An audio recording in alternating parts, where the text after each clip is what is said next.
ঘন মেঘে ঢেকে আছে আকাশ। সকাল থেকে টুপটাপ করে বৃষ্টি ঝরছে। শহরের কোলাহল যেন থমকে গেছে।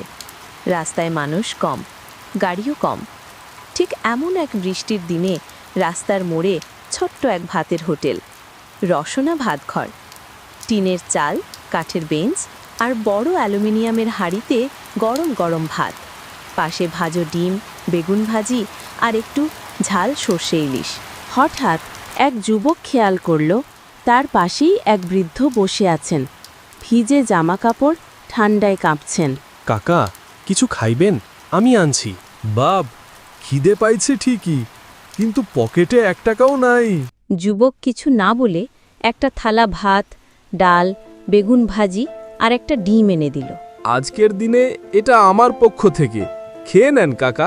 পাশের টেবিলের লোকেরা চুপচাপ তাকিয়ে রইল। তাদের মুখে অজানা উষ্ণতা। বাইরে তখনও বৃষ্টি। হোটেল খাবারের ঘ্রাণে ভরপুর। সেই ছোট্ট হোটেলটা হয়ে উঠল এক আশ্রয়, যেখানে শুধু পেট নয়, মনও ভরে গেল। বৃষ্টি থামলে সবাই চলে গেল, কিন্তু মানিক কাকা আর সেই যুবক ভুলতে পারল না সেই দিনটা। কারণ এক বৃষ্টি ভেজা দিনে ভাতের হোটেল শুধু খাবার নয়, মানুষত্বও পরিবেশন করেছিল।